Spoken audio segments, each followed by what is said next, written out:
мен орманда тіршілік етіпті. Бірде ешкі орманға жиналыпты. Мамасы есікті ешкімге ашпаңды.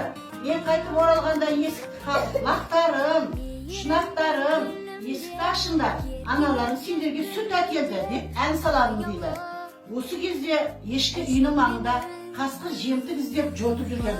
Ол лақтарды алдамақ болды. Қасқыр ешкінің кеткенін күтіп, лақтардың ешкімнің қараусыз қалған сәтін аңдыды. Міне қасқыр келді.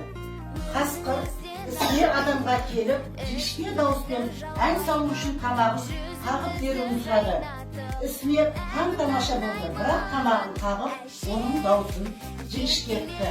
Міне қасқыр өте қыл екен, қасқыр ешкі үйіне жақындап келіп, есігін қақты.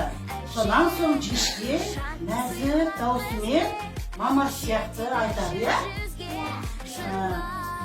сөйтіп нәзік даусымен: лақтарым, шынақтарым, есікті ашыңдар, аналарың сендерге сүт әкелді деп әндетті. Лақтар білместен мамасы екен деп, есікті ашып қалған кезде кім шығады? Қасқыр! Жауыз қасқырға керегі де сол еді. Ол үйге баса көктей кимелей кірді де, лақтарды бірінен соң бірін қылғытып алды. Тек бір лақ қана тығылып үлгерген еді.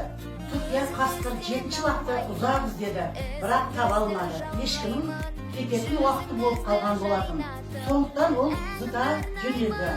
Ол орманға қашып кетеді, мамасы келгенше. Ешкі үйіне келсе, есік айқара ашық жатыр. Үй ішінде ешкім көрінбейді. Пеш ішіне бір лағын тауып алды. Ешкі басына түскен қайғыдан көз жасын көз қылып, зарлы үнімен зарлап жылады. Мамасы жылайды, қасқыр балаларына кетіп қалған кезде. Лақтарым, шынақтарым, көлге біткен құрақтарым, есікті ашып қасқырға жем болдыңдар-ау.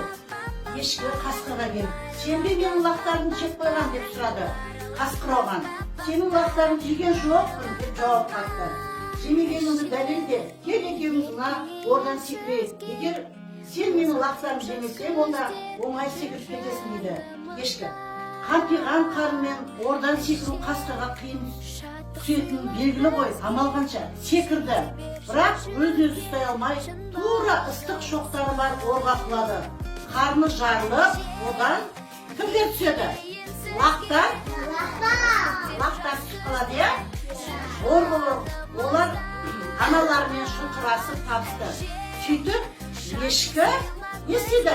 Лақтармен бұрынғыдай ауыз бірліктері күшті, ынтымақты өмір сүріпті. Сендер мамаларыңды тыңдайсыңдар ма? Мамаларыңды әркез тыңдаңдар. Міне, лақтар тыңдамағаннан кейін қасқыр оның лақтарын жеп қойды. Бірақ өзінің мамасына қайтадан лақтары қайтып келді, ертегі ұнады ма, балалар? Жақсы ертегі ме екен? Жарайсыңдар. Енді